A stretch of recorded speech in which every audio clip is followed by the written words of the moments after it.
বার্ষিক ওয়াজ দোয়ার মাহফিলের প্রধান বক্তা আন্তর্জাতিক খ্যাতিসম্পন্ন মুফাসসির কোরআন হাফেজ মাওলানা মুফতি আমির হামজা কুষ্টিয়া এতক্ষণ গুরুত্বপূর্ণ আলোচনা পেশ করেছেন। কুষ্টিয়া যাবে অনেক দূরের পথ, তো এই জন্য একটু আগে আলোচনা সেরেছেন। আমরা দোয়া করব আল্লাহ তাআলা যেন সহি সালেমে নিরাপদে আপন গন্তব্যে আল্লাহ পৌঁছিয়ে দেন। গুরুত্বপূর্ণ আলোচনা করেছেন মুফতি মাহমুদ বিন হাবিব।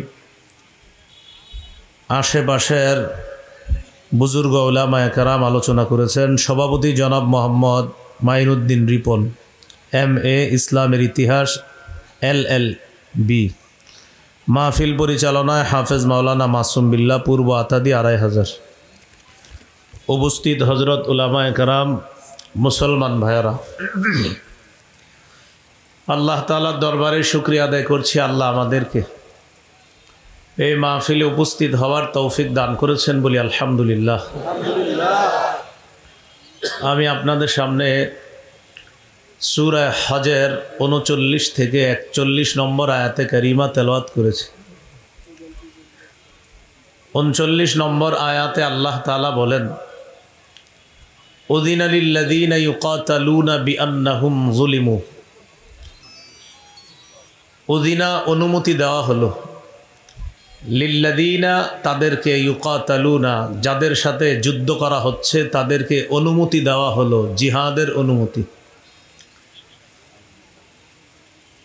প্রতিরক্ষা করণার্থে জিহাদের অনুমতি দেওয়া হলো তাদেরকে, যারা 13 বছর মাজলুম হয়েছে, নির্যাতিত হয়েছে। বিআন্নাহুম যুলিমু, এই কারণে যে তাদের উপর জুলুম করা হয়েছে, তারা মাজলুম। মক্কায় 13 বছর মুসলমানরা নির্যাতনের শিকার হয়েছে। এই 13 বছর অস্ত্র দ্বারা প্রতিহত করার অনুমতি আল্লাহর পক্ষ থেকে ছিল না, শুধু সবরের মাধ্যমে প্রতিহত করা। 13 বছর বেঈমানরা আক্রমণ করবে, সাহাবায়ে কেরাম শুধু ধৈর্য ধারণ করবে। তাহলে আক্রমণ মোকাবেলা করার যে পদ্ধতি ছিল সেটা হলো সবর। 13 বছর হিজরত করে মদিনায় গেলেন। যাওয়ার পর কাফেররা আবার আক্রমণ করলে, তাদের উপর আক্রমণ হলে, মুসলমানদেরকে আক্রমণ করা হলে উজিনা, এখন অনুমতি দেওয়া হলো যে এবার এতদিন তো সবরের মাধ্যমে মোকাবেলা করেছে সাহাবায়ে কেরাম, এবং সাহাবায়ে কেরাম এখন অস্ত্রের মাধ্যমে বেঈমানদের সাথে মোকাবেলা করার অনুমতি প্রদান করা হলো। উদিনা। আল্লাহ বলেন, ওয়া ইন্নাল্লাহা আলা নাসরিহিম লাকাদির, নিশ্চয় আল্লাহ তাদেরকে সাহায্য করতে সক্ষম। এখানে সাহায্য যারা উদ্দেশ্য হলো মুসলমানদেরকে সংখ্যায় কম হওয়া সত্ত্বেও তাদেরকে বেশি সংখ্যকের মোকাবেলায় বিজয়ী করতে আল্লাহ সক্ষম। এখন তারা মাজলুম হয়েছে কিভাবে? সূরা হজের 40 নম্বর আয়াতে আল্লাহ বলেন, আল্লাযীনা উখরিজু মিন দিয়ারিহিম বিগাইরি হক, যাদেরকে বের করে দেওয়া হয়েছে তাদের ঘর থেকে অন্যায়ভাবে। ইল্লা আইয়াকুলু রব্বুনাল্লাহ, শুধু এই কথা বলার কারণে যে আমাদের রব হলেন আল্লাহ, এটাই অপরাধ সাব্যস্ত করে তাদেরকে তাদের ঘর থেকে বের করে দেওয়া হয়েছে। তাহলে বের করে দেওয়ার পর যখন তারা মদিনায় গেল, এখন আল্লাহ জিহাদের অনুমতি দিলেন, মুসলমানরা বেঈমানদেরকে পরাজিত করলেন। এখন আমাদের মাথায় আসতে পারে, এই যে মুসলমানরা অস্ত্রের মাধ্যমে কাফেরদের সাথে মোকাবেলা করলো, এটা কেমন হলো? আল্লাহ বলেন, ওয়ালাউলা দাফউল্লাহিন নাসা বা'দাহুম বিবাদ, আল্লাহ তাআলা যদি মানুষের এক দলকে আরেক দলের মাধ্যমে প্রতিহত না করতেন, এখানে উদ্দেশ্য আল্লাহ যদি ভালো মানুষদের মাধ্যমে খারাপ মানুষগুলাকে প্রতিহত না করতেন, লাহুদ্দিমাত সাওয়ামিউ, তাহলে খানকাগুলা ধ্বংস হয়ে যেত। ওয়া বিআউন, গির্জাগুলা ধ্বংস হয়ে যেত।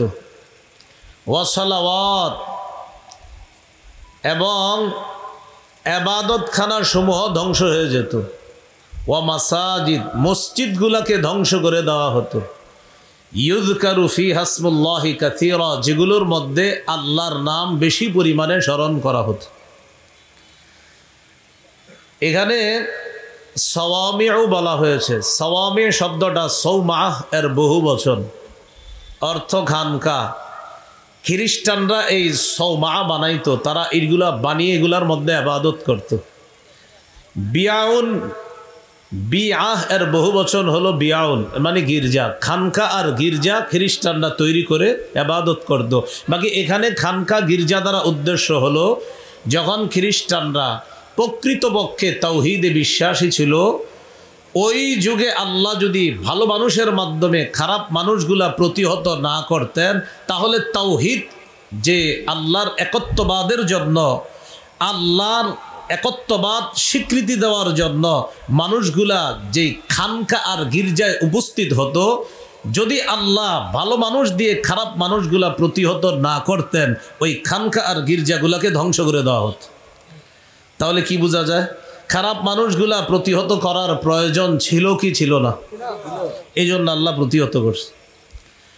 আরেকটা বলছে ওয়াসসালাওয়াত, সালাওয়াত দ্বারা উদ্দেশ্য ইহুদিদের ইবাদত খানা। এরপরে আল্লাহ বলেছেন ওয়া মাসাজিদ, মসজিদ সমূহ, এটা মুসলমানদের ইবাদত খানা, এগুলা ধ্বংস করে দেওয়া হতো। এরপর 41 নম্বর আয়াতে আল্লাহ বলেন, আল্লাযীনা ইম্মাক্কান্নাহুম ফিল আরদি আকামুস সালাহ, তারা হলো এই সমস্ত মানুষ যাদেরকে আমি দুনিয়ার মধ্যে যদি ক্ষমতা দান করি, তারা মৌলিকভাবে 4টি কাজ করবে। আকামুস সালাহ, 1 নাম্বার নামাজ কায়েম করবে। ওয়া আতাউজ যাকাহ, 2 নাম্বার যাকাত প্রতিষ্ঠিত করবে, যাকাত আদায় করবে। 3 নাম্বার ওয়া আমারু বিল মা'রুফ, সৎ কাজের আদেশ করবে। 4 নাম্বার ওয়া নাহাউ আনিল মুনকার, অসৎ কাজ থেকে নিষেধ করবে। এই আয়াতের মাধ্যমে বুঝলাম ইসলামী রাষ্ট্রের যিনি দায়িত্বশীল হবে, তার মৌলিক কাজ হবে 4টা: নামাজ কায়েম করা, যাকাত আদায় করা, সৎ কাজের আদেশ করা, অসৎ কাজের নিষেধ করা। শেষে আল্লাহ বলেন ওয়ালিল্লাহি আকিবাতুল উমুর, সব কাজের পরিণতি, সব কাজের চূড়ান্ত পরিণতি এগুলা আল্লাহর কাছে পৌঁছবে, আল্লাহর কাছে যাবে। ভালো খারাপ যা করবে সব আল্লাহর কাছে পৌঁছে যাবে। জিহাদের অনুমতি দেওয়া হলো, খুব মন দিয়ে বুঝি।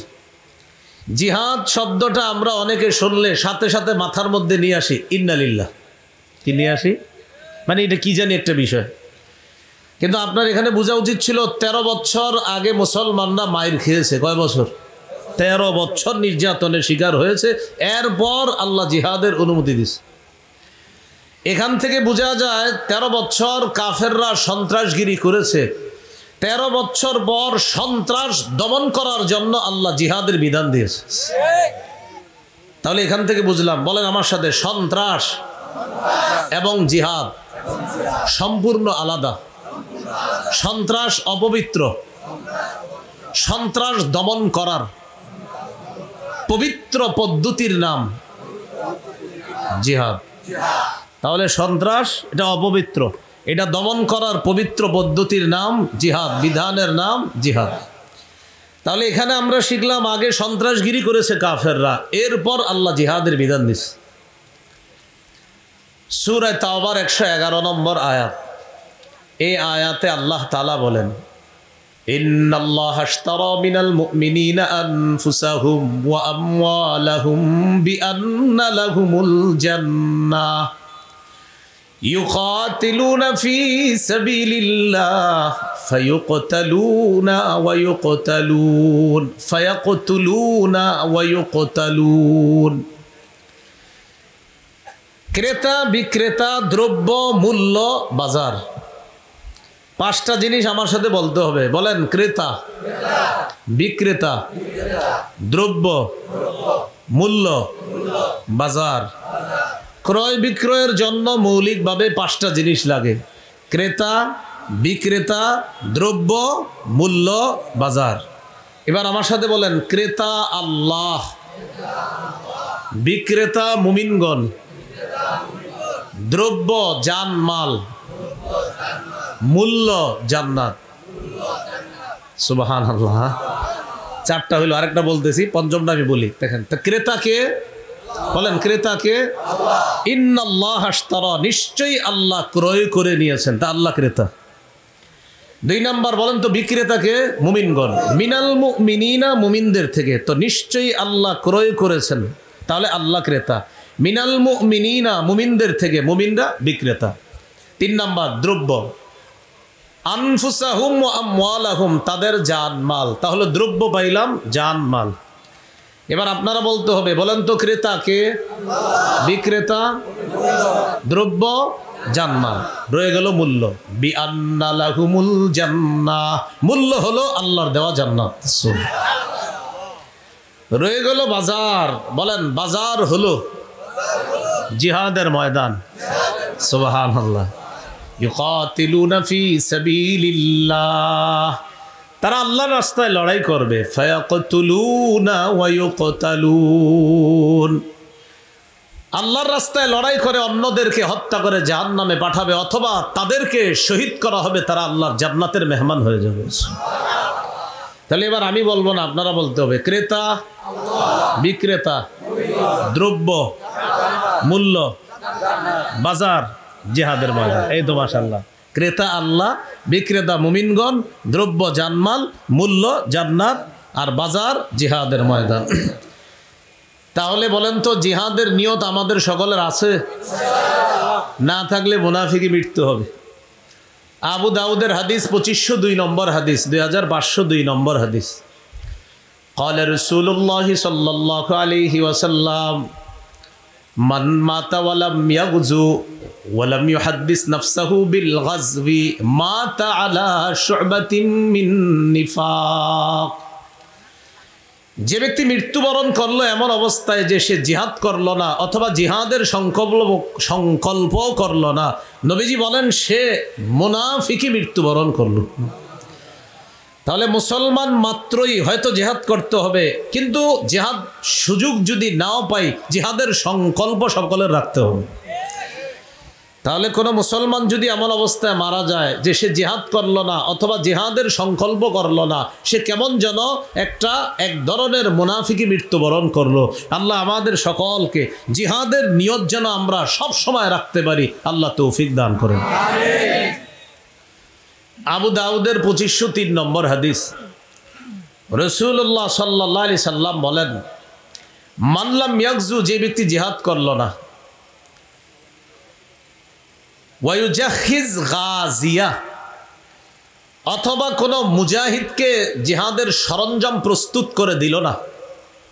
এক নাম্বার, যে ব্যক্তি জিহাদ করলো না, অথবা কোনো মুজাহিদকে জিহাদের সরঞ্জাম প্রস্তুত করে দিল না। আও ইয়াখলুফ গাজিয়ান ফি আহলিহি বিখাইরিন, অথবা মুজাহিদের অনুপস্থিতিতে তাদের পরিবারের খোঁজ খবর নেয় নাই। এক নাম্বার, যে ব্যক্তি জিহাদ করে নাই, অথবা কোনো মুজাহিদকে জিহাদের সরঞ্জাম প্রস্তুত করে দেয় নাই, অথবা মুজাহিদ জিহাদের ময়দানে থাকা অবস্থায় তার পরিবারের খোঁজ খবর নেয় নাই, নবীজি বলেন ইল্লা আসাবাহুমুল্লাহু বিকারিআতিন ক্বাবলা ইয়াউমিল কিয়ামা, আল্লাহ না করেন কিয়ামতের আগে এই ব্যক্তিকে আল্লাহ আযাব দ্বারা পাকড়াও করবে। বলি নাউযুবিল্লাহ। হয়তো জিহাদ করতে হবে, না হয় মুজাহিদকে প্রস্তুত করে দিতে হবে, না হয় মুজাহিদের পরিবারের খোঁজ খবর রাখতে হবে। বর্তমানে ফিলিস্তিনের মুসলমান যারা, আমাদের তাদের জন্য করণীয় কর্তব্য, এক নাম্বার হয় তাদের পক্ষ হয়ে জিহাদে সরাসরি অংশগ্রহণ করতে হবে, যেহেতু এটা আমরা প্রাচীরের বাধার কারণে পারছি না। দুই নাম্বার, আমাদের তাদের কাছে অর্থ দিয়ে সহযোগিতা পাঠাতে হবে তাদের জন্য। তিন নাম্বার, ইআদাদ, জিহাদের প্রস্তুতি রাখতে হবে। এটা কিন্তু আমাদের জন্য সুযোগ আছে, জিহাদের প্রস্তুতি রাখা। একটা হলো তাদের পক্ষে জিহাদ করা, আপনি পারলেন না, প্রাচীরের বাধা, বিভিন্ন বাধার কারণে। দুই নাম্বার, ইআদাদ, প্রস্তুতি নিতে হবে যে আল্লাহ কখনো তৌফিক দিলে, রাষ্ট্র ব্যবস্থা করে দিলে আমি সশরীরে ফিলিস্তিন গিয়ে জিহাদ করব। তিন নাম্বার, এটা আপনি পারতেছেন না, তাদের জন্য আপনি নুসরত পাঠানো, সাহায্য পাঠানো, অর্থ পাঠানো, যেটা আমাদের দেশের মুসলমানরা পাঠাইতেছে। চার নাম্বার, তাদের বিরুদ্ধে যারা কাজ করে, যারা তাদের বিরুদ্ধে লড়াই করে, বোমা মারে, অস্ত্র দিয়ে তাদেরকে আঘাত করে, এই অস্ত্র বোমা যেই সমস্ত অর্থের মাধ্যমে তারা সংগ্রহ করে, ওই অর্থ যেই পণ্যগুলা বিক্রয় করে তারা সংগ্রহ করে, এই পণ্যগুলা মুসলমানরা বয়কট করা। এই 4টা কাজ ফিলিস্তিনের পক্ষে আপনার করতে হবে। হয়তো জিহাদ করা পারছেন না, প্রস্তুতি নেওয়া পারছেন না, সহযোগিতা পাঠানো এটাও আপনি পারতেছেন না টাকার অভাবে, অন্তত তাদের বিরুদ্ধে যেই সমস্ত পণ্যের মাধ্যমে অর্থ সংগ্রহ করা হয় এই পণ্যগুলা আমরা বয়কট করা। মনে থাকবেন ইনশাল্লাহ এই 4টা কাজ। তাহলে চলে আসি আগের কথায়। বলেন তো 13 বছর কাফেররা যেটা করেছে এটার নাম কি? সন্ত্রাস। আল্লাহ অনুমতি দিয়েছে জিহাদের, এটা হলো পবিত্র বিধান জিহাদ। এরপরে রাসূল সাল্লাল্লাহু আলাইহি সাল্লাম মদিনায় গেলেন, ইসলামী রাষ্ট্র কায়েম করলেন। ইসলামী রাষ্ট্র কায়েম করার পর আল্লাহ বলেন, সেখানে যাদেরকে আমি ক্ষমতায় বসাই তাদের কাজ হবে মৌলিকভাবে 4টা। এখন একটা কথা মনে রাখা, আমরা যদিও বিভিন্ন পদ্ধতিতে শান্তি তালাশ করি, কিন্তু আপনি বিশ্বাস করেন, লিখে রাখেন সাদা কাগজে, খেলাফত ব্যবস্থা ছাড়া মুসলমানদের চূড়ান্ত শান্তি আসবে না, আসতে পারে না। এই জন্য মুসলমান খেলাফত ব্যবস্থার দিকে এগিয়ে যেতে হবে। এখন খেলাফত প্রতিষ্ঠিত হবে কিভাবে? বলেন, খেলাফত প্রতিষ্ঠিত হওয়ার শর্ত 2টা। বলেন তো, খেলাফত প্রতিষ্ঠিত হওয়ার শর্ত কয়টা? বলেন, ঈমান, নেক আমল। বলেন, ঈমান, নেক আমল। ঈমান এবং নেক আমলের, বলেন, যাদের মধ্যে পরিপূর্ণ পাওয়া যাবে, তাদের জন্য আল্লাহ 3টি ওয়াদা করেছেন। 1 নাম্বার খলিফা বানাবেন, 2 নাম্বার দিন প্রতিষ্ঠিত করে দিবেন, 3 নাম্বার ভয়ের পর নিরাপত্তা দান করবেন। এই 3টা ওয়াদা সূরা নূরের 55 নম্বর আয়াতে আল্লাহ বলেন, ওয়াদাল্লাহুল্লাযীনা আমানু মিনকুম ওয়া আমিলুস সালিহাত লা ইস্তাখলিফান্নাহুম ফিল আরদি কামা ইস্তাখলাফাল্লাযীনা মিন ক্বাবলিহিম ওয়া লা ইউমাক্কিনান্না লাহুম দীনাহুমুল্লাযী ইরতাদা লাহুম ওয়া লা ইউবাদদিলান্নাহুম মিন বা'দি খাউফিহিম আমনা। আল্লাহ বলেন, তোমাদের মধ্যে যারা ঈমান এনেছে এবং নেক কাজ করেছে তাদেরকে আল্লাহ ওয়াদা করেছেন, 1 নাম্বার লা ইস্তাখলিফান্নাহুম ফিল আরদ কামা ইস্তাখলাফাল্লাযীনা মিন ক্বাবলিহিম, তাদের পূর্ববর্তীদেরকে যেমন আল্লাহ জমিনে খলিফা বানিয়েছেন তাদেরকেও আল্লাহ খলিফা বানাবেন। 2 নাম্বার ওয়া লা ইউমাক্কিনান্না লাহুম দীনাহুমুল্লাযী ইরতাদা লাহুম, আল্লাহ তাদের জন্য তাদের দিনকে প্রতিষ্ঠিত করে দিবেন, যেই দিন আল্লাহ মুমিনদের জন্য পছন্দ করেছে। সুবহানাল্লাহ। আল্লাহর পছন্দনীয় দিনের নাম কি? ইসলাম। বলেন, আল্লাহর পছন্দনীয় দিনের নাম কি? ইসলাম। এই জন্য মনে রাখতে হবে, ইদানিংকালে একটা স্লোগান শোনা যায়, ধর্ম যার যার রাষ্ট্র সবার। এটা স্লোগান আছে না? না, সঠিক স্লোগান না। ধর্ম যার যার রাষ্ট্র সবার সঠিক স্লোগান না। সঠিক ধর্ম আল্লাহর, রাষ্ট্র আল্লাহর। রাষ্ট্রকার আল্লাহর। বলেন, রাষ্ট্রকার। ধর্ম আগে ছিল অন্যটা, ধর্ম যার যার, ওটা ছিল উৎসব সবার। তো এটা বুঝতে পারছে যে না, এটা হুজুরদের সামনে টিকা যাবে না এই স্লোগানে। পরে স্লোগান পাল্টাইলো ধর্ম যার যার রাষ্ট্র সবার। না, এই স্লোগানও সঠিক না। মনোনীত ধর্ম আল্লাহর, রাষ্ট্র আল্লাহর। এটা মাথায় রাখতে হবে আপনার। তো 2 নাম্বার আলে মাক্কিনান্না লাহুম দীনাহুমুল্লাযী ইরতাদা লাহুম, অবশ্যই আল্লাহ তাদের জন্য তাদের সেই দিনকে প্রতিষ্ঠিত করে দিবেন, যে দিন আল্লাহ তাদের জন্য মনোনীত করেছেন। তো আল্লাহর মনোনীত দিনের নাম কি? ইসলাম। মোহতারাম মুফতি আমির হামজা সাহেব নারী বিষয়ক সংস্কার কমিশন নিয়ে কথা বলতেছিলেন। ওখানে উনি কয়েকটা পয়েন্ট বলেছে, সময়ের অভাবে সবগুলো বলতে পারে নাই। একটা পয়েন্ট আছে এমন, সেখানে তাদের দাবি হলো সংবিধানের শুরুতে নির্দিষ্ট কোনো ধর্মকে অনুসরণ করা এটা দরকার নাই, এটা প্রয়োজন নাই। মানে সরাসরি বলে না ইসলামের কথা, বলতেছে নির্দিষ্ট কোনো ধর্মের অনুসরণ করা কি দরকার, মানে বিসমিল্লাহ বাদ দেন। এটার দ্বারা সূরা আলী ইমরানের 19 এবং 85 নম্বর আয়াতকে অস্বীকার করা। সূরা আলী ইমরানের 19 নম্বর আয়াতে আছে, ইন্নাদ-দীনা ইনদাল্লাহিল ইসলাম, আল্লাহর কাছে একমাত্র দিন হলো ইসলাম। সুবহানাল্লাহ, সুবহানাল্লাহ। 85 নম্বর আয়াতে আছে, ওয়া মাইয়াবতাগি গায়রাল ইসলামি দীনা কেউ যদি ইসলাম ছাড়া অন্য কোনো দিন কামনা করে ফালা ইউকবালা মিন, এটা কিছুতেই তার থেকে গ্রহণ করা হবে না। ওয়াহুয়া ফিল আখিরাতি মিনাল খাসিরিন, সে আখিরাতে ক্ষতিগ্রস্তদের অন্তর্ভুক্ত হবে। তাহলে বলেন আল্লাহর মনোনীত দিন, তাহলে ইসলাম ধর্ম কার? রাষ্ট্র কার? ব্যাস এটা মুসলমান বলবে। তাহলে 2 নম্বর, তাদের মনোনীত দিনকে আল্লাহ প্রতিষ্ঠিত করে দিবেন, যেটা আল্লাহ মুমিনদের জন্য নির্বাচন করেছেন। 3 নম্বর, ওয়ালা ইউবাদদিলান্নাহুম মিন বা'দি খাউফিহিম আমনা, তারা যে ভয়ের মধ্যে আছে এই ভয়ের পরিবর্তে আল্লাহ তাদের জন্য নিরাপত্তা সাব্যস্ত করবেন, তাদের ভয়টাকে আল্লাহ নিরাপত্তা দ্বারা পরিবর্তন করে দিবেন। এজন্য প্রিয় ভাইয়েরা, এখনো কিন্তু আমরা নিরাপদ না। হ্যাঁ, এখনো আমরা নিরাপদ না। বললো না, আগে বলতে দিত না, এখন বললে শোনে না। হ্যাঁ, আপনারা মন দিয়ে আওয়াজ শুনছেন তো, বলতে পারলেন না কেন? হ্যাঁ, তো এটার দ্বারা উদ্দেশ্য কি আপনার? এটার দ্বারা উদ্দেশ্য হলো, মনে রাখতে হবে এখনো কিন্তু আমাদের ভয় কাটে নাই। ইনশাল্লাহ খেলাফত ব্যবস্থার দিকে আমাদের এগিয়ে যেতে হবে।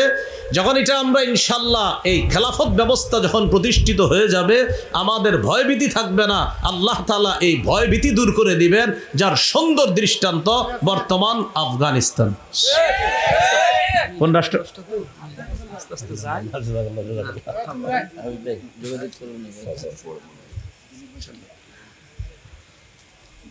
তো এখন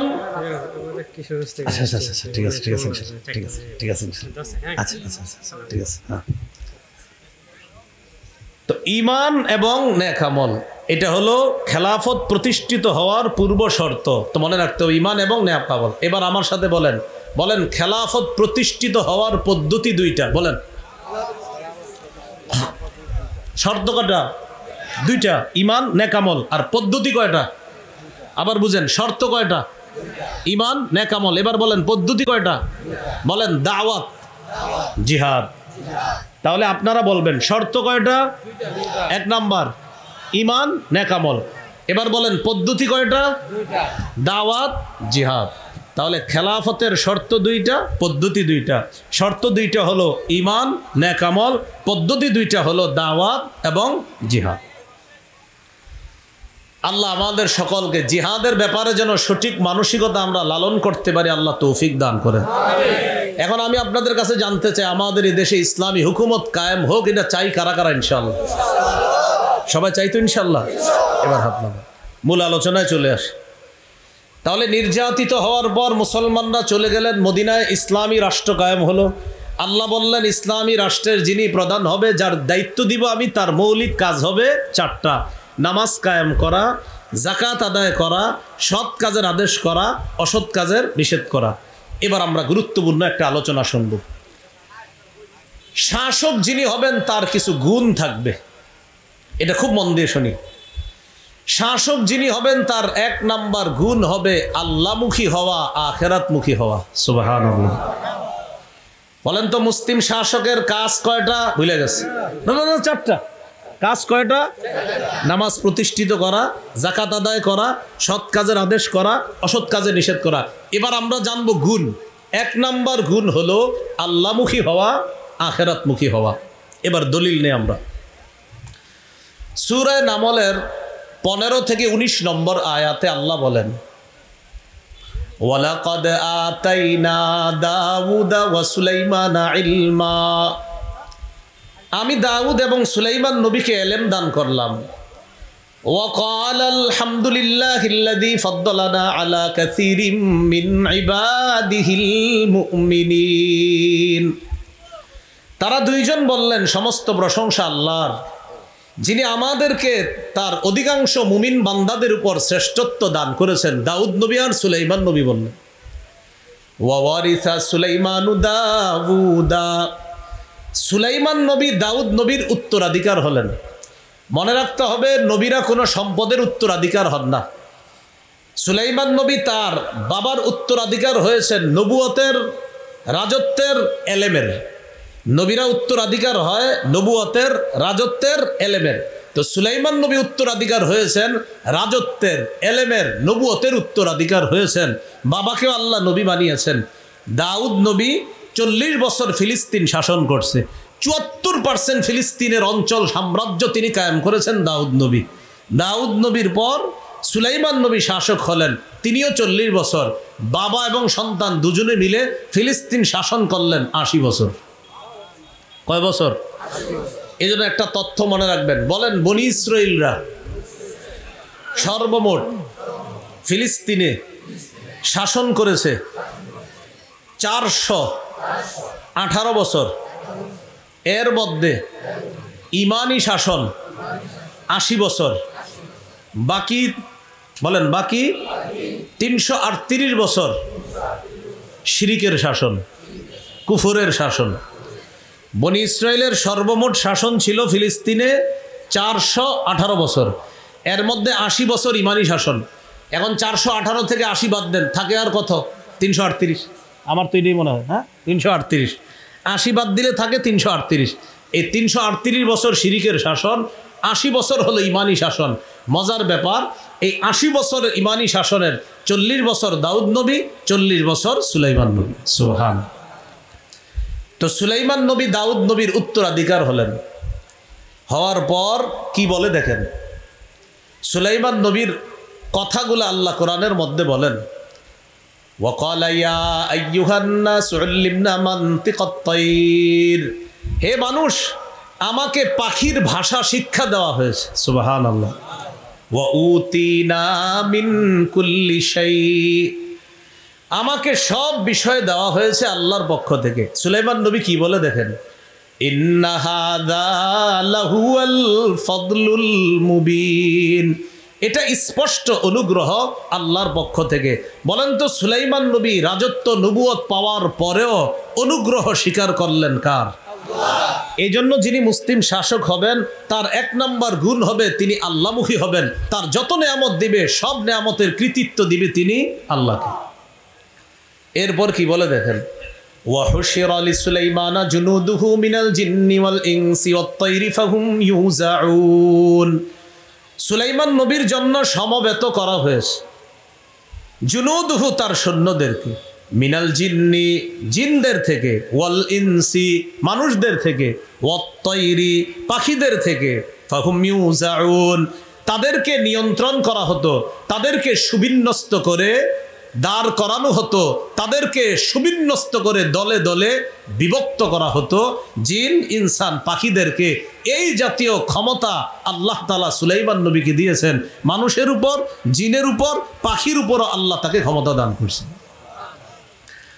তো একদিন সুলাইমান নবী কাফেলা নিয়ে রওনা করলেন। হাত্তা ইযা আতাউ আলা ওয়াদিন নাম, যাইতে যাইতে তিনি যখন পিঁপড়ার উপত্যকায় উপনীত হলেন, পিঁপড়ার রানী, এই রানী পিঁপড়াদেরকে ডেকে বললেন, ক্বালাত নামলাতু ইয়া আইয়ুহান নামলু দুখুলু মাসাকিনাকুম, পিঁপড়ার রানী পিঁপড়াদেরকে ডেকে বললেন, ও পিঁপড়া সম্প্রদায় তোমরা তাড়াতাড়ি ঘরে ঢুকো, গর্তে প্রবেশ করো। লা ইয়াহতিমান্নাকুম সুলাইমান ওয়া জুনুদুহু ওয়া হুম লা ইয়াশউরুন, সুলাইমান নবী এবং তার সৈন্যবাহিনী না জেনে তোমাদেরকে যেন পায়ের নিচে পিষে না ফেলে, তাড়াতাড়ি তোমরা ঘরে প্রবেশ করো। তো পাখির এই ভাষাটা সুলাইমান নবী বুঝে ফেলে একটা হাসি দিছে। সুবহানাল্লাহ। ফাতাবাসসামা দাহিকাম মিন কাওলিহা, পুরো বিষয়টা বুঝবেন। সুলাইমান নবী পিঁপড়ার ভাষা বুঝে একটা স্মিত হাসি দিলেন। ওয়াকালা রব্বি আউজি'নি আন আশকুরা নি'মাতাকা আল্লাতী আন'আমতা আলাইয়া ওয়া আলা ওয়ালিদাইয়া, সাথে সাথে বললেন, ও আমার রব আমাকে তৌফিক দান করেন, আমি যেন আপনার নেয়ামতের শুকরিয়া আদায় করতে পারি। যে নেয়ামত আমার উপর দান করেছেন, কি নেয়ামত? আমাকে পাখির ভাষা শিক্ষা দিয়েছেন, মানুষের উপর, জিনের উপর, পাখির উপর আমাকে কর্তৃত্ব দিয়েছেন। শুধু তাই না, আমি বাতাসকে কথা বললে সেই বাতাসও আমার কথা শোনে, আপনি বাতাসকেও আমার অনুগামী করে দিয়েছেন। এখন একটু বুঝেন আমার মূল কথা। তো সুলাইমান নবী বলতেছে, আল্লাহ আমাকে তৌফিক দেন, আমি যেন আপনার নিয়ামতের শুকরিয়া আদায় করতে পারি, যে নিয়ামত আমাকে দিছেন। ওয়ান আ'মালা সালিহান তারদা, আল্লাহ আমি যেন এমন ভালো কাজ করতে পারি যে কাজে আপনি খুশি হন। ওয়াদখিলনি বিরহমাতিকা ফি ইবাদিকাস সালিহিন। আল্লাহ, আপনি আপনার রহমতের মাধ্যমে আমাকে আপনার নেক বান্দাদের ভিতরে প্রবেশ করায়া দেন, অন্তর্ভুক্ত করেন। আয়াতের অনুবাদগুলা মজা করে শুনছেন, এবার মূল কথাটা শুনেন। সুলাইমান নবী নবুয়ত পাওয়ার পর, রাজত্ব পাওয়ার পর, পাখির ভাষা বুঝে, বাতাসের কথা সব কিছু বুঝার পরেও সুলাইমান নবী শুকরিয়া আদায় করে কার? সব কৃতিত্ব দিতেছে কাকে? এই জন্য মুসলিম শাসক যিনি হবে তার 1 নাম্বার গুণ হবে তিনি আল্লাহমুখী হবে, আখেরাতমুখী হবে। দেখি পরীক্ষা নেই, মুসলিম শাসকের কাজ কয়টা? কয়টা? 1 নাম্বার নামাজ কায়েম করা, 2 নাম্বার যাকাত, 3 নাম্বার সৎ কাজের আদেশ, 4 নাম্বার অসৎ কাজের নিষেধ। এখন আমরা জানতেছি মুসলিম শাসকের গুণ। 1 নাম্বার গুণ কি মুখী হওয়া? আল্লাহ। মাশাআল্লাহ। মুসলিম শাসকের 2 নাম্বার গুণ ইনসাফ কায়েম করা। কি কায়েম করা? ইনসাফ কায়েম করা। সূরা সদের 26 নম্বর আয়াতে আল্লাহ বলেন, ইয়া দাউদ ইন্না জাআলনাকা খলিফাতান ফিল আরদ। হে দাউদ, আমি আপনাকে পৃথিবীতে খলিফা বানিয়েছি। তো আল্লাহ তাআলা সাথে সাথে বললেন, ফাহকুম বাইনান নাসি বিল হক। আপনি মানুষের মাঝে ইনসাফ করবেন, মানুষের মাঝে বিচার করবেন সঠিকভাবে। সুবহানাল্লাহ। দাউদ, আমি আপনাকে দুনিয়াতে খলিফা বানিয়েছি। ফাহকুম বাইনান নাসি বিল হক, আপনি সঠিকভাবে মানুষের মাঝে বিচার করবেন। ওয়ালা তাত্তাবিউল হাওয়া, আপনি কুপ্রবৃত্তির অনুসরণ করবেন না, নিজের মনের কথা শুনবেন না, আমি আল্লাহ যেভাবে বলি সেভাবে শুনবেন। ফায়ুদিল্লাকা আন সাবিলিল্লাহ, আপনি যদি নিজের মন মতো ফয়সালা করেন তাহলে এই নিজের মন মতো চলাটা আপনাকে আল্লাহর রাস্তা থেকে দূরে সরায়া দিবে। বলেন নাউজুবিল্লাহ। ইন্নাল্লাযীনা ইয়াদিল্লুনা আন সাবিলিল্লাহ, নিশ্চয়ই যারা আল্লাহর রাস্তা থেকে দূরে সরে যায়, পথভ্রষ্ট হয়ে যায়, লাহুম আযাবুন শাদীদুম বিমা নাসু ইয়াউমাল হিসাব, হিসাবের দিন ভুলে যাওয়ার কারণে তাদের জন্য রয়েছে কঠিন শাস্তি। তাহলে কি বোঝা গেল? যারা মুসলিম শাসক হয় তারা অন্যায় কাজ তখন করে যদি হিসাবের দিনটা তারা ভুলে যায়, অপকর্ম তখন করে যদি হিসাবের দিন ভুলে যায়। কোরআনের বিরুদ্ধে, হাদিসের বিরুদ্ধে, ইসলামের বিরুদ্ধে কোনো মুসলিম শাসক তখন কথা বলে যদি তার আখেরাতের কথা স্মরণ না থাকে। কিসের বিরুদ্ধে বললাম? কোরআন। বলেন কিসের বিরুদ্ধে? কোরআনের বিরুদ্ধে, ইসলামের বিরুদ্ধে মুসলিম শাসক তখন বলে যখন তার আখেরাতে যেটা হিসাব আছে এটা যখন ভুলে যায়, তখন যা মন চায় তা করে, বরং মন মতো কারো এজেন্ডা বাস্তবায়নের পিছনে লেগে যায়। এটা কিন্তু আপনারা মনে রাখবেন। এই জন্য আমি আগে বলছি, এখনো আমরা সেভ না। বৃষ্টি থেকে বাঁচার জন্য এখন ঝর্ণার নিচে আছি, আমরা এখনো পানি মুক্ত হতে পারিনি। বৃষ্টি থেকে বেঁচে ঝর্ণার নিচে আছি। কিসের নিচে? মানে কি? পানি বৃষ্টির নিচেও পানি, ঝর্ণার নিচেও কি? এই কথা গবেষণা করবেন, এটা কি বুঝাইলাম? আল্লাহ আমাদেরকে বুঝার তৌফিক দান করেন। মুসলিম শাসকের 2 নাম্বার গুণ হবে সঠিকভাবে ফয়সালা করা, ইনসাফ করা। মুসলিম শাসকের 3 নাম্বার গুণ, সেটা হলো মুসলিম শাসক অন্যায়ের পথ পরিহার করে চলবে সদা সর্বদা। কিসের পথ বলেন তো? অন্যায়ের পথ। সূরা আরাফের 142 নম্বর আয়াতে আল্লাহ বলেন, ওয়া ওয়া'আদনা মূসা 30 লাইলা ওয়া আতমামনাহা বি'আশরিন ফাতাম্মা মিকাতু রাব্বিহি 40 লাইলা। وقال موسى لأخيه هارون اخلفني في قومي وأصلح ولا تتبع سبيل المفسدين। আল্লাহ বলেন, ওয়া'আদনা মূসা 30 লাইলা, আমি মূসা নবীকে 30 রাতের ওয়াদা করলাম যে তিনি আমার কাছে আসবে, পাহাড়ের উপর তিনি 30 রাত ইতিকাফ করবে। কয় রাতের ওয়াদা করলাম? 30 রাত। 30 রাতের পর আমি কি করলাম? ওয়া আতমামনাহা বি'আশরিন, আমি আল্লাহ আরো 10 দিয়ে সেটাকে পুরা করলাম। তাহলে 30 আর 10 কত হয়? 40। ফাতাম্মা মিকাতু 40 লাইলা মিকাতু রাব্বিহি 40 লাইলা। 30 আর 10-এ রবের নির্দিষ্ট ওয়াদাটা হয়ে গেল মোট 40 রাতে। তাহলে রবের নির্ধারণ করা সময়টা হয়ে গেল কয় রাত? 40 রাত। প্রথমে আল্লাহ নির্বাচন করেছেন কয় রাত? 30। এরপরে আরো 10, 40। তো মুসা নবী যাবে। এখন জাতির দায়িত্ব কারে দিবে? ভাই হারুনকে বললেন, ওয়াকালা মুসা লিআখিহি হারুন আখলুফনি ফি কওমি। মুসা নবী তার ভাই হারুনকে বললেন, ও ভাই হারুন, উখলুফনি ফি কওমি, তুমি আমার জাতির মাঝে আমার অনুপস্থিতিতে আমার প্রতিনিধিত্ব করবা। এরপরে কি বলে দেখেন, ওয়া আসলিহ, সঠিকভাবে তুমি প্রতিনিধিত্ব করবা, সব বিষয়গুলো সঠিকভাবে সংশোধন করবা। ওয়ালা তাত্তাবি'স সাবিলাল মুফসিদিন, ফাসাদ সৃষ্টিকারীদের রাস্তা তুমি অনুসরণ করো না, ফাসাদ সৃষ্টিকারীদের রাস্তা তুমি অনুসরণ করবা না, এটা বলে দিলেন। এই গেল 3 নাম্বার। তাহলে কি শিখলাম? অন্যায়ের পথ পরিহার করা, এটা মুসলিম শাসকের 3 নাম্বার কাজ।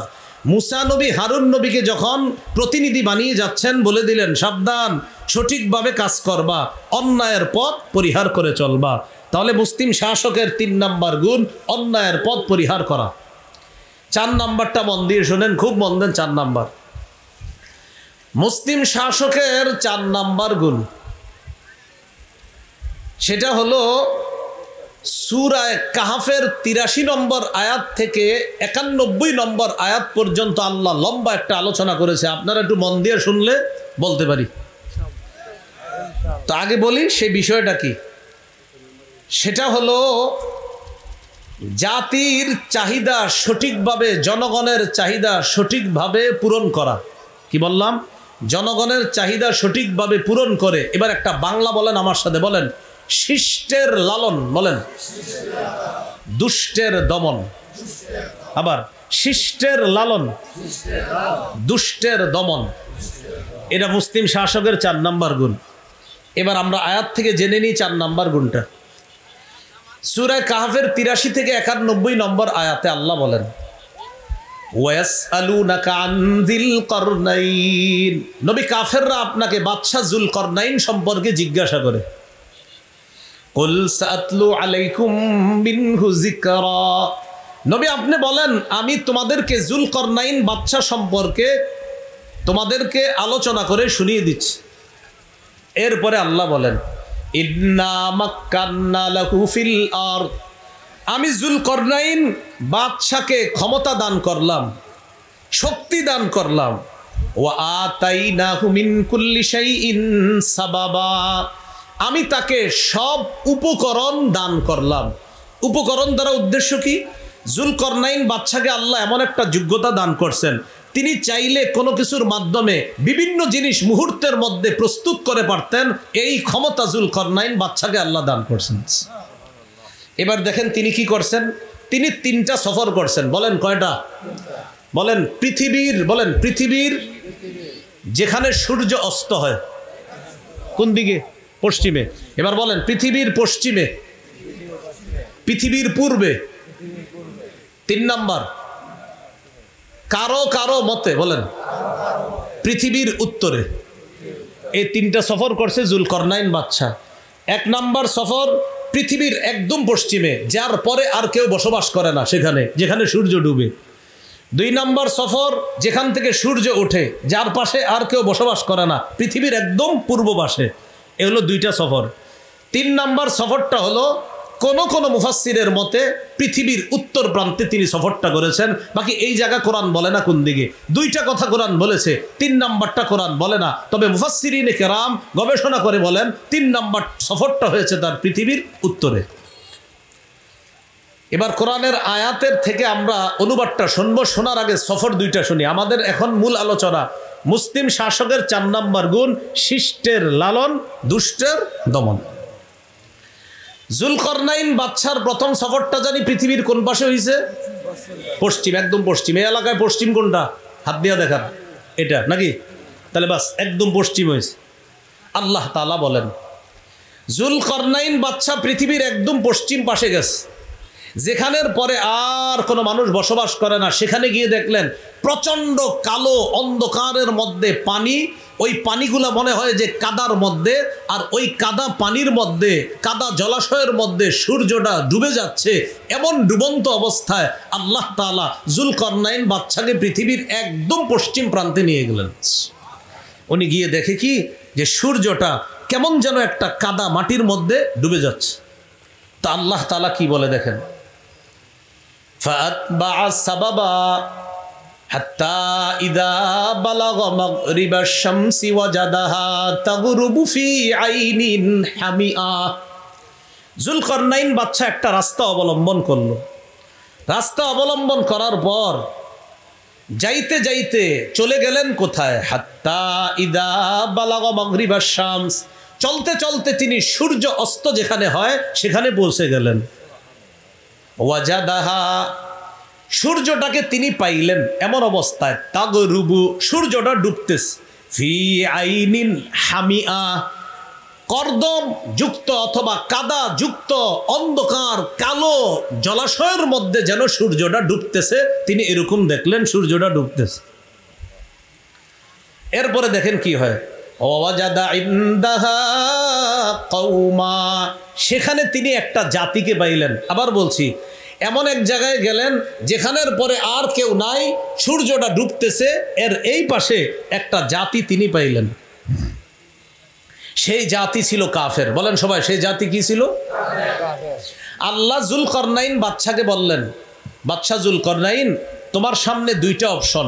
এই কাফেরদের ব্যাপারে আমি তোমাকে ক্ষমতা দিলাম, তুমি চাইলে তাদেরকে শাস্তি দিতে পারো, চাইলে তাদের ব্যাপারে কোনো ভালো কিছু গ্রহণ করতে পারো। অপশন কয়টা?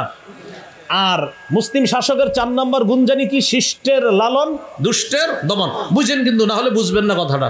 আল্লাহ বললেন, ও যুলকরনাইন বাদশা, এই যে সূর্য অস্ত যাচ্ছে, এখানে যেই জাতিকে আপনি পাইলেন তাদের ব্যাপারে আপনার সামনে দুইটা অপশন। কি? ইম্মা আন তুআযিবা, আপনি চাইলে তাদেরকে শাস্তি দিতে পারেন, আপনি চাইলে তাদেরকে শাস্তি দিতে পারেন। যুলকরনাইন বাদশা এক জাতিকে পাইলেন, তাদের ব্যাপারে আল্লাহ বললেন, কুলনা ইয়া যাল করনাইনি ইম্মা আন তুআযিবা ওয়া ইম্মা আন তাত্তাখিযা ফীহিম হুসনা। ও বাদশা যুলকরনাইন, আপনি চাইলে তাদেরকে শাস্তি দিতে পারেন অথবা তাদের ব্যাপারে উত্তম কিছু গ্রহণ করতে পারেন। এবার যুলকরনাইন বাদশা কি করলেন? তাদের ব্যাপারে দুইটা নীতি অবলম্বন করলেন। যুলকরনাইন বাদশা বললেন, আল্লাহ ক্বালা আম্মা মান যালামা, আল্লাহ আমি তাদেরকে দাওয়াত দিব। সুবহানাল্লাহ। দাওয়াত দেওয়ার পর আমার দাওয়াত যে গ্রহণ করবে না সে জালেম। ক্বালা আম্মা মান যালামা ফাসাউফা নুআযিবুহু, আল্লাহ আমি দাওয়াত দেওয়ার পর যদি কেউ দাওয়াত গ্রহণ না করে সে জালেম সাব্যস্ত হবে, আমি তাকে শাস্তি দিব। সুম্মা ইউরাদ্দু ইলা রাব্বিহি, এরপর তাকে তার রবের কাছে ফিরিয়ে দেওয়া হবে। ফায়ুআযিবুহু আযাবান নুকরা, তার রব তাকে কঠিন শাস্তি দিবে। আমি তো শাস্তি দিবই, তার রবও তাকে শাস্তি দিবে। তাহলে তাদের সামনে দুইটা অপশন, একটা হলো হয়তো আযাব দেওয়া, আর একটা হলো ভালো কিছু গ্রহণ করা। যুলকরনাইন বাদশা বললেন, আল্লাহ আমি দাওয়াত দিব, দাওয়াত দেওয়ার পর যদি গ্রহণ না করে সে জালেম সাব্যস্ত হবে, তাকে শাস্তি দিব। আর যদি দাওয়াত গ্রহণ করে, ওয়া আম্মা মান আমানা ওয়া আমিলা সালিহা, আমার দাওয়াত গ্রহণ করে যে ঈমান আনবে, নেক কাজ করবে, ফালাহু জাযাআনিল হুসনা, তার জন্য রয়েছে জাযাআনিল হুসনা, উত্তম প্রতিদানের ব্যবস্থা থাকবে তার জন্য। এবার বলেন তো, যুলকরনাইন বাদশাকে আল্লাহ কয়টা অপশন দিছে? হয়তো শাস্তি দিতে পারেন, না হয় ভালো কিছু গ্রহণ করতে পারেন। যুলকরনাইন বাদশা বুদ্ধিমত্তা খাটিয়ে বললেন, আল্লাহ আমি তাদের সামনে দাওয়াত পেশ করব, দাওয়াত যারা গ্রহণ করবে না তাদেরকে দিব শাস্তি, যারা গ্রহণ করবে তাদের জন্য রয়েছে উত্তম প্রতিদান। তাহলে শাস্তি যাদেরকে দিবে এটা হলো দুষ্টের দমন, উত্তম প্রতিদান যাদেরকে দিবে এটা হলো শিষ্টের লালন। আল্লাহ জানে বুঝছে কিনা? যাদের ব্যাপারে উত্তম কিছু গ্রহণ করবে এটা হলো শিষ্টের লালন, আর যাদেরকে শাস্তি দিবে এটা হলো দুষ্টের দমন। যে এগুলা ভালো না, এগুলা দেশের জন্য সমস্যা, এটা হলো দুষ্টের দমন। আর যারা ভালো এটা হলো শিষ্টের লালন। তাহলে এখান থেকে বোঝা যায় দেশের জন্য যারা কল্যাণের কাজ করে তাদেরকে দেশের পক্ষ থেকে লালন করা দরকার, দেশের ক্ষতি যারা করতে চায় তাদেরকে দমন করা দরকার। এটা হলো মুসলিম শাসকের 4 নাম্বার গুণ। মনে থাকবি নি বাংলাটা, শিষ্টের লালন দুষ্টের দমন।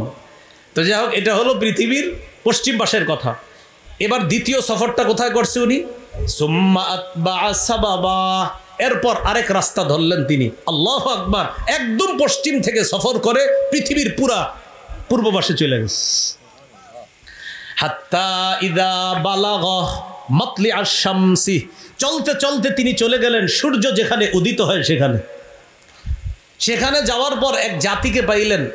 সেই জাতীয় ওই জাতির মতো তাদের ব্যাপারে আল্লাহ 2টা অপশন দিয়েছেন। যদিও আয়াতে অপশনের কথা নাই, তবে মুফাসসিরিনে কেরাম বলেন অপশনের কথা যদিও আয়াতে নাই, কিন্তু ওই আয়াত পূর্বর পশ্চিমের যে ঘটনাটা, ওই ঘটনা আর পূর্বের ঘটনা একই রকম। কারণ তিনি পৃথিবীর পশ্চিম পাশে গিয়ে যাদেরকে পেয়েছে তারাও ছিল কাফের, আর পৃথিবীর পূর্ব পাশে যাদেরকে পেয়েছে তারাও কাফের। আর কাফেরদের ব্যাপারে আল্লাহ বলে দিলেন 2টা কাজ গ্রহণ করতে পারেন, হয়তো শাস্তি, না হয় ভালো কিছু। তখন তিনি ওই পূর্ব পাশে যাওয়ার পরেও তিনি তাদের সামনে দাওয়াত দিলেন। দাওয়াত দেওয়ার পর যারা দাওয়াত গ্রহণ করলো না তাদেরকে শাস্তি দিলেন, শত্রু হিসাবে চিহ্নিত করে। আর যারা দাওয়াত গ্রহণ করলেন তাদেরকে শিষ্টের লালন হিসাবে তাদের জন্য উত্তম পুরস্কারের ব্যবস্থা করলেন। এগুলো মুসলিম শাসকের 4 নাম্বার গুণ। মুসলিম শাসকের 5 নাম্বার গুণ, বলেন আমার সাথে, জাতির কল্যাণে, বলেন অকাতরে বিলিয়ে দেওয়া। মুসলিম শাসক কি করবে? জাতির কল্যাণে সব বিলিয়ে দিবে। এটা কোথায় পাবো আমরা? এটা পাবো ওনার 3 নাম্বার সফরে। কার? ওই জুলকরনাইন বাদশার 3 নাম্বার সফর। যেটা এই 3 নাম্বার সফরের কথা অনেকে আপনারা ঘরে কোরআন পড়েন, এটা পাবেন কোথায়? এটা পাবেন সূরা কাহাফের 92 থেকে 97 নম্বর আয়াত। এই আয়াতে আল্লাহ বলেন সুম্মা আতবা সাবাবা, জুলকরনাইন বাদশা আরেকটা রাস্তা ধরলেন। হাত্তা ইদা বালাগা বাইনাস সাদ্দাইনি, তিনি যাইতে যাইতে 2 পাহাড়ের মাঝে গিয়ে বসলেন। বলেন তো আল্লাহ বলে নাই এটা কোন এলাকায়, তবে মুফাসসিরিনে কেরাম বলেছিলেন এটা পৃথিবীর কোন পাশে? উত্তর পাশে। তো জুলকরনাইন বাদশা 2 পাহাড়ের মাঝে গিয়ে যখন বসলেন, বসার পর সেখানে এক জাতিকে পাইলেন। সেই জাতি কেমন জানেন? লা ইয়াকাদুনা ইয়াফকাহুনা কাওলা। ওই জাতি তারা মানুষ, কিন্তু তারা জুলকরনাইন বাদশার কথা বুঝে না। এখন জুলকরনাইন বাদশার কথা যেহেতু বুঝে না, জুলকরনাইন বাদশাকে তারা কিছু বলতে চায় কিন্তু বুঝাইতে পারে না, প্রকাশ করতে পারে না। কারণ জুলকরনাইন বাদশা যা বলে ওরা বুঝতেছে না। তখন জুলকরনাইন বাদশা কি করলেন? ইশারার মাধ্যমে তাদের সাথে কথা বললেন। জুলকরনাইন বাদশা তাদের সমস্যাগুলো শুনলেন কিসের মাধ্যমে? ইশারা। কোন কোন মুফাসসিরিনে কেরাম বলেন না, দুভাষীর মাধ্যমে তাদের কথা শুনলেন। তখন তারা বললেন, ও বাদশা জুলকরনাইন, ইন্না ইয়াজুজা ওয়া মাজুজা মুফসিদুনা ফিল আরদ, পাহাড়ের ওই পাশে 2টা জাতি আছে। এক জাতির নাম ইয়াজুজ, আরেকটার নাম মাজুজ, যারা আমরা ইয়াজুজ মাজুজ বলি। মুফসিদুনা ফিল আরদ, তারা দুনিয়াতে ফাসাদ সৃষ্টি করে। তারা মাঝে মাঝে এই পাহাড়ের এই পাশে আইসা আমাদের উপর লুটতরাজ চালায়, আমাদের উপর লুটতরাজ চালিয়ে ডাকাতি করে আমাদের সম্পদগুলা ছিনিয়ে নেয়। এই অভিযোগ দিল কারা? ওই যে আপনার 2 পাহাড়ের মাঝে যাওয়ার পর যেই দলটারে পাইছে তারা অভিযোগ দিল, ও বাদশা জুলকরনাইন, পাহাড়ের ওই পাশ থেকে ইয়াজুজ মাজুজ নামে 2টা জাতি আমাদেরকে খুব জ্বালায়। তখন তারা একটা প্রস্তাব দিল, ফাহাল নাজআলু লাকা খারজান আলা আন তাজআলা বাইনানা ওয়া বাইনাহুম সাদ্দা। বাদশা জুলকরনাইন, আমরা আপনাকে কর দিব, কর দেওয়ার বিনিময়ে আপনি কি আমাদের মাঝে আর ওই ইয়াজুজ মাজুজের মাঝে একটা প্রতিবন্ধক বানাই দিতে পারবেন? এটা কাকে বলল? জুলকরনাইন বাদশা। বাদশা জুলকরনাইন বললেন, আমার টাকা পয়সা লাগবে না, সুবহানাল্লাহ, আমাকে কর দিতে হবে না, আমি তোমাদেরকে অকাতরে বিলিয়ে দিব ইনশাআল্লাহ, আল্লাহ আমাকে যথেষ্ট দিয়েছেন। তখন জুলকরনাইন বাদশা কি বললেন? ক্বালা মা মাক্কান্নী ফীহি রাব্বী খায়রুন, আল্লাহ আমাকে যে ক্ষমতা দান করেছেন এটা অনেক উত্তম, এটা অনেক কল্যাণ। ফাআইনুনি বিকুওয়া, তোমরা আমার একটু সহযোগিতা করবা, আমাকে সাহায্য করো শক্তি দিয়ে। শক্তি মানে হাত দিয়ে পা দিয়ে সাহায্য করবা। কিভাবে? আতুনি জুবারাল হাদিদ, লোহার পাতানো তোমরা। কি আনো? লোহার পাত। বলেন লোহার কি? পাত। এই লোহার পাতানার পর বুঝতে হবে কিন্তু, তাকান 2 পাহাড়, এই যে 2 পাহাড়, মনে করেন 2 পাহাড়ের মাঝে ফাঁকা, লোহার পাতগুলা আইনা দুই পাহাড়ের মাঝখানে রাখতে লাগলো। লোহার পাত আইনা দুই পাহাড়ের মাঝে রাখলো। এখন প্রশ্ন, লোহার পাত আনবে, এত টাকা পয়সা কে দিবে, খরচ কে দিবে? জুলকরনাইন বাদশা বললেন সমস্যা নাই, লোহা যত লাগবে এটার যেই ব্যয়ভার বহন করা লাগে সব আমি করব। এই লোহা ফালাইতে ফালাইতে ফালাইতে ফালাইতে, আচ্ছা এটার দিকে তাকান, এক পাহাড় দুই পাহাড়ের মাঝখানে ফালাইতে ফালাইতে এবার দুই পাহাড়ের চূড়া পর্যন্ত, একদম উঁচা পর্যন্ত এইভাবে মিডল বরাবর শুধু লোহা আর লোহা, পাহাড়ের মাঝখানে যেন ইয়াজুজ মাজুজ আসতে না পারে। এবার শোনেন তো, লোহাই না ফালাইলো, মাঝে মাঝে তো একটু ফাঁকা টাকাও থাকতে পারে লোহা যেহেতু, কারণ এটা তো শুধু ফালাইছে, এখন ইয়াজুজ মাজুজ তো আইসা এটারে ধৈরা সরায় ফেলতে পারে। তখন জুলকরনাইন বাদশা কি বললেন? জুলকরনাইন বাদশা কি করলেন দেখেন, হাত্তা ইদা সাওয়া বাইনা সাদাফাইন, যখন তিনি দুই পাহাড়ের চূড়া দুইটাকে মিডল করলেন, দুই পাহাড়ের চূড়া দুইটার মাঝখানে যখন এইভাবে মিডল করলেন লোহার পাতগুলা ফালাইতে ফালাইতে, তখন তিনি বললেন, কি বললেন? ক্বালান ফুখু, এই তোমরা আগুনের মধ্যে হাওয়া দাও, তোমরা আগুনের মধ্যে হাওয়া দাও, প্রচুর হাওয়া দাও, লোহায় আগুন ধরাও আর এখানে হাওয়া দাও। কি দাও? হাওয়া। তখন লোহার মধ্যে হাওয়া দেওয়া হলো, প্রচুর আগুন দেওয়া হলো, হাওয়া দেওয়া হলো। হাত্তা ইদা জালাহু নারা, যখন হাওয়ার মাধ্যমে তামা তৈরি হলো, আপনার আগুনকে যখন কয়লায় পরিণত করা হলো, তখন জুলকরনাইন বাদশা বললেন, কয়লা হয়েছে না, এবার এক কাজ করো তোমরা, আতুনি তামা নিয়ে আসো, উফরিগ আলাইহি কিতরা, আমি তামাগুলা এবার এই লোহার উপর ঢেলে দিব। তখন তিনি ওই গলিত তামা লোহার উপর ঢেলে দিলেন। লোহার উপর ঢালার পর ওই নিচ থেকে পাহাড়ের চূড়া পর্যন্ত লোহাগুলা তামার মাধ্যমে একটা আরেকটার সাথে মিলে মিশে সমস্ত ছিদ্র বন্ধ হয়ে গেছে। কেমন ভাবে বন্ধ হয়েছে আল্লাহ বলেন, এই পজিশন হয়েছে, ফামাসতাউ আইয়াযহারুহু ওয়ামাসতাতাউ লাহু নাকাবা, ইয়াজুজ মাজুজ ওই পাহাড়ের মাঝে যেই দেয়াল দেওয়া হয়েছে লোহার, আর ওই যে তামা দিয়ে যেটা তৈরি করা হয়েছে এই প্রাচীর, এই প্রাচীরের উপরে তারা উঠতে পারে না। ওয়ামাসতাতাউ লাহু নাকাবা, তারা কোনো ফাঁক ফোকরও পায় না এই পাশে আসার জন্য। এখন আসেন যে বিষয়টা জানলাম, জাতির এই সমস্যা সমাধানে শাসক এগিয়ে আসলেন, অকাতরে বিলিয়ে দিলেন। তাদের কাছ থেকে কোনো পারিশ্রমিক চেয়েছে? বলেন সবাই। অথচ আপনি এমনও রাষ্ট্র পাবেন যে রাষ্ট্রে আপনি একটা চাকরির জন্য 20 লাখ 25 লাখ 30 45 50 1 কোটিও দিতে হয়। তো এটা তো হলো না। তাহলে মুসলিম শাসকের 5 নম্বর বৈশিষ্ট্য, অকাতরে তিনি বিলিয়ে দিবে, জাতির সমস্যার সমাধান করবে।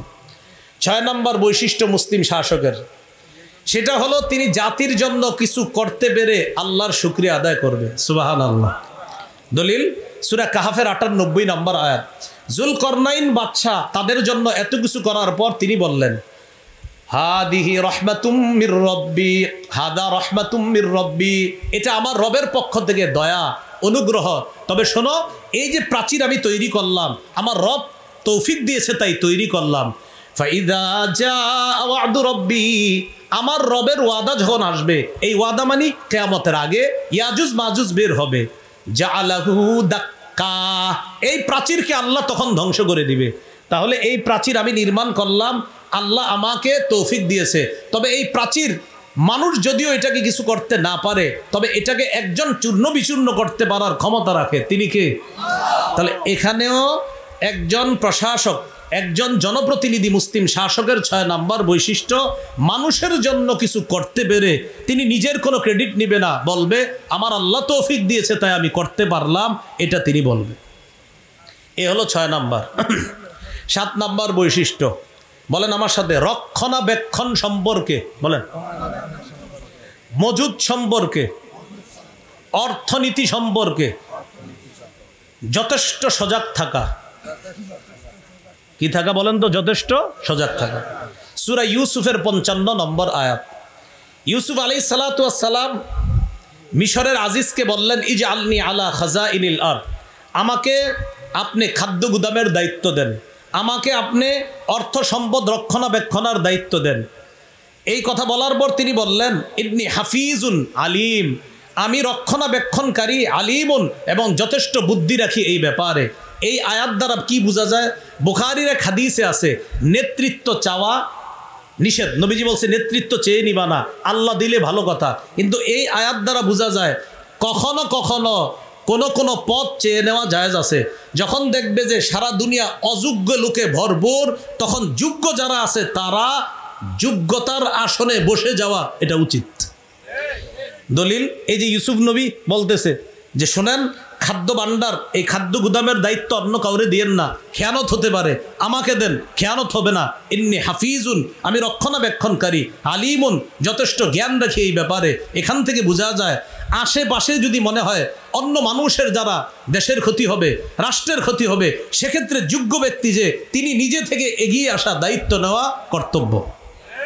যদি দেখা যায় যে ক্ষতি হবে তাহলে তার থেকে এটা কর্তব্য।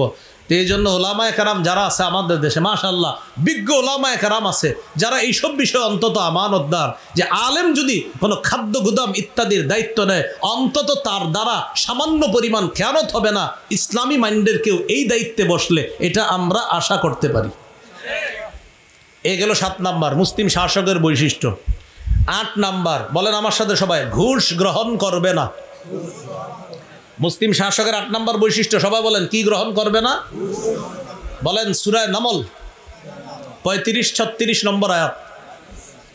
রানী বিলকিসের নাম শুনছেননি? রানী বিলকিসের কাছে চিঠি পাঠাইছে সুলাইমান নবী, এই তুমি আসো আমার কাছে আত্মসমর্পণ করো, না হয় খবর আছে। রানী বিলকিস চিন্তা করে সিদ্ধান্ত স্থির করলো, আমি একটা পরীক্ষা চালাবো। সুলাইমান বাদশার কাছে আমি কিছু হাদিয়া পাঠাবো, হাদিয়া যদি সে গ্রহণ করে তাহলে বুঝবো উনি দুনিয়াদার, আর আমার তেমন কোনো টেনশন নাই, বুঝবো ঘুষ টুস দিয়ে আমি ভালো থাকতে পারবো। এটা রানী বিলকিসের চিন্তা। আর যদি গ্রহণ না করে তাহলে বুঝবো তিনি দুনিয়াদার বাদশা না, তখন আমি আত্মসমর্পণ করে তার আনুগত্য স্বীকার করে আল্লাহর উপরে আমি ঈমান আনব। 35 নম্বর আয়াতটা দেখেন সূরা নামলের, ইন্নী মুরসিলাতুন ইলাইহিম বিহাদিয়া। রানী বিলকিস বলতেছে আমি সুলাইমান নবীর কাছে তাদের কাছে হাদিয়া পাঠাবো। ফানাজিরা, আমি দেখব, বিমা ইয়ারজিউল মুরসালুন, যাদেরকে পাঠাই তারা কি নিয়ে আসে এটা দেখব, দূতরা কি নিয়ে ফিরে আসে এটা দেখব। তো সুলাইমান নবীর কাছে হাদিয়া চলে গেছে। ফালাম্মা জাআ সুলাইমান, হাদিয়া নিয়ে যখন প্রতিনিধিরা সুলাইমান নবীর কাছে গেলেন, সুলাইমান নবী বললেন, আতুমিদ্দুনানি বিমাল, তোমরা কি আমাকে টাকা পয়সা দিয়ে, মাল সম্পদ দিয়ে সাহায্য করতে চাও? ফামা আতানি আল্লাহ খায়রুম মিম্মা আতাকুম, আল্লাহ আমাকে যা দিয়েছেন, তোমাদেরকে যা দিয়েছেন, এগুলা থেকে আল্লাহ আমাকে যা দিয়েছেন 1000 গুণ বেশি উত্তম। যাও এগুলা ফেরত নিয়ে যাও, এগুলো আমার দরকার নাই। দূতরা যখন এই উপঢৌকন ফেরত নিয়ে গেছে, ঘোষ খাওয়ানো যখন যায় নাই, রানী বিলকিস বুঝতে পারছে তিনি সত্যিকার অর্থে বাদশাহ, আল্লাহর নবী। রানী বিলকিস সুলাইমান নবীর কাছে আসার আগেই আল্লাহ যে এক, এই কথার স্বীকৃতি দিয়ে, ঘোষণা দিয়ে সুলাইমান নবীর কাছে এসে বলতেছে, ও বাদশাহ সুলাইমান, আপনার কাছে আসার আগেই আপনার রবের উপর আমি ঈমান এনেছি, আমি আত্মসমর্পণ করেছি। কি শিখলাম? 8 নাম্বার, ঘোষ গ্রহণ করা যাবে না। এটা মুসলিম শাসকের 8 নাম্বার বৈশিষ্ট্য। মুসলিম শাসকের 9 নাম্বার বৈশিষ্ট্য আমানতদার হওয়া। শেষ করে দিচ্ছি, 10 নাম্বার শেষ করে দিব। 9 নাম্বার আমানতদার হওয়া। সূরা নিসার 58 নম্বর আয়াতে আল্লাহ বলেন, ইন্নাল্লাহা ইয়া'মুরুকুম আন তুআদ্দুল আমানাতি ইলা আহলিহা, নিশ্চয় আল্লাহ তোমাদেরকে আদেশ করেন, আন তুআদ্দুল আমানাতি ইলা আহলিহা, তোমরা আমানত যথাযথ জায়গায় পৌঁছায় দিবা, এই আদেশ আল্লাহ করেন। ওয়া ইযা হাকামতুম বাইনান নাসি আন তাহকুমু বিল আদল, তোমরা যখন মানুষের মাঝে বিচার করবা, ইনসাফের সাথে বিচার করবা। ইন্নাল্লাহা নি'ম্মা ইয়া'iযুকুম বি, আল্লাহ যে ওয়াজ তোমাদেরকে করেছেন তা কতই না উত্তম ওয়াজ। সুবহানাল্লাহ। তাহলে 9 নম্বর বৈশিষ্ট্য আমানতদার হওয়া। বলেন কি হওয়া? আমানতদার। 10 নাম্বার, এটা সবাই বলেন, বলেন আল্লাহর কোরআন অনুযায়ী, আল্লাহর বিধান অনুযায়ী মুসলিম শাসক বিচার করবে। কার বিধান অনুযায়ী? সূরা মাইদা 48 নম্বর আয়াত আল্লাহ তাআলা বলেন, ইন্না আনজালনা ইলাইকাল কিতাবা বিল হক, আমি আপনার কাছে কিতাব পাঠিয়েছি, নাজিল করেছি সত্য সহ, সঠিক কিতাব। মুসাদ্দিকাল লিমা বাইনা ইয়াদাইহি মিনাল কিতাব, এই কিতাব অন্যান্য কিতাবের সত্যায়নকারী, অন্যান্য কিতাবের বিধানগুলো সংরক্ষণকারী। ফাহকুম বাইনাহুম বিমা আনজালাল্লাহ, সুতরাং আপনি ফয়সালা করেন, আপনি বিচার করেন বিমা, ওই বিধান অনুযায়ী, আনজালাল্লাহ, যা আল্লাহ নাজিল করেছেন। সুবহানাল্লাহ। এবার সূরা মাইদার সর্বশেষ কথা বলে শেষ করে দিই। 49 নম্বর আয়াতে আল্লাহ বলেন, আফা হুকমাল জাহিলিয়াতি ইয়াবগুন ওয়ামান আহসানু মিনাল্লাহি হুকমান লিকাউমি ইউকিনুন। তারা কি জাহিলি হুকুম কায়েম করতে চায়? মনে রাখবেন, যারা কোরআনের বিরোধিতা করে, হাদিসের বিরোধিতা করে, ইসলামী আইনের যারা বিরোধিতা করে, তারা এই বিরোধিতা করার মাধ্যমে জাহিলি আইন বাস্তবায়ন করতে চায়। তা আল্লাহ বলেন, আফা হুকমাল জাহিলিয়াতি ইয়াবগুন, তারা কি জাহিলি আইন কানুন চায়, জাহিলি বিচার চায়? ওয়ামান আহসানু মিনাল্লাহি হুকমান লিকাউমি ইউকিনুন, যারা বিশ্বাসী তাদের জন্য আল্লাহর বিধানের চাইতে উত্তম বিধানদাতা আর কে আছে? সুবহানাল্লাহ। ওয়ামান আহসানু মিনাল্লাহ, আল্লাহর চেয়ে উত্তম বিধানদাতা আর কে আছে? হুকমা, উত্তম বিধানদাতা কে আছে? লিকাউমিন, ওই জাতির জন্য, ইউকিনুন, যারা বিশ্বাস করে। এখন বলেন আলহামদুলিল্লাহ বা ইনশাআল্লাহ, আমরা আশাবাদী, আমরা বিশ্বাসী জাতি কিনা? এখন বিশ্বাসী জাতির কাছে শ্রেষ্ঠ বিধান কার বিধান? বিশ্বাসী জাতির কাছে শ্রেষ্ঠ বিধানদাতা কে? এখন আমরা কি জাহিলি বিধান চাই না আল্লাহর বিধান? মুসলিম শাসকের 10 নম্বর বৈশিষ্ট্য, আল্লাহর বিধান অনুযায়ী ফয়সালা করবে, আল্লাহর বিধান ছাড়া অন্য কোনো বিধান কামনা করবে না। এই হলো মুসলিম শাসকের 10টা বৈশিষ্ট্য। মুসলিম শাসকের কয়টা কাজ? না, কাজ 4টা। মাশাআল্লাহ, কাজ কয়টা আর বৈশিষ্ট্য কয়টা বললাম? এই পর্যন্তই থাক। আল্লাহ আমাদের সকলকে, আচ্ছা একটু পূর্বে রয়ে গেছে, খেলাফত কায়েমের শর্ত কয়টা? 2টা। ঈমান নেক আমল পদ্ধতি কয়টা? দাওয়াত জিহাদ। ভুলে গেছে, খেলাফত কায়েমের শর্ত 2টা, একটা হলো ঈমান নেক আমল, আর পদ্ধতি 2টা, দাওয়াত জিহাদ। খেলাফত কায়েম হোক, এটা আমরা সবাই চাই। আমাদের দেশে যেন আল্লাহ ইসলামী হুকুমত কায়েম করে দেয়, আমরা আল্লাহর কাছে এই দোয়া করব। আল্লাহ আমাদের সকলকে যে কথাগুলো শুনলাম বললাম, বিশেষ করে মুসলিম শাসকের যে গুণাবলী, আল্লাহ আমাদের এই দেশে যেন ইসলামী একটা রাষ্ট্র ব্যবস্থা, এই দেশটাকে আল্লাহ বানায়া যেন আমাদের দেশে এমন শাসক আল্লাহ তৈরি করে দেয়। দোয়া করা যাবে তো ইনশাআল্লাহ? আল্লাহ তৌফিক দান করেন। যে কথাগুলো আমরা শুনলাম বললাম, কথাগুলোর উপরে ইনশাআল্লাহ সবাই আমল করব। বিশেষ করে আমাদের দেশে যেন ইসলামী হুকুমত কায়েম হয়, এই জন্য প্রতিদিন অতিরিক্ত 2 রাকাত নফল নামাজ পড়বো আমরা ইনশাআল্লাহ। আল্লাহর কাছে খুব বেশি দোয়া করব। আরেকটা দোয়া করব, কোনোভাবেই যেন আমাদের দেশে কোরআনের বিরুদ্ধে কোনো আইন বাস্তবায়ন না হয়, এই দোয়া করতে হবে। যদি এরকম কোনো ঘটনা ঘটে যায়, তখন মুসলমান ঘরে বসে থাকলে হবে না, উলামায়ে কেরামের ডাকে মুসলমান স্বতঃস্ফূর্তভাবে অংশগ্রহণ করতে হবে। আল্লাহ আমাদেরকে বুঝার তৌফিক দান করেন। মিম্বরের আমানত, আমার সংকলন 1 থেকে 10 খণ্ড, যাদের প্রয়োজন হয় গাড়ি থেকে সংগ্রহ করেন। মুফতি আমির হামজা সাহেব বলছে কোরবানির বিষয়গুলা উনি অন্য এক জায়গায় এসে আলোচনা করবে। 27 নম্বর আয়াত সূরা মাইদার তেলাওয়াত করেছিলেন, ওই আয়াতের উপর আলোচনা করতে পারেন না, শেষের দিকে বললেন। কোরবানির আলোচনাগুলা আমার সংকলনের 10 নম্বর খণ্ডে কোরবানির বিষয়ে লম্বা আলোচনা পাবেন। মিম্বরের আমানতের 10 নম্বর খণ্ডে কোরবানির আলোচনা, হজের আলোচনা, গুনাহ সম্পর্কে আলোচনা,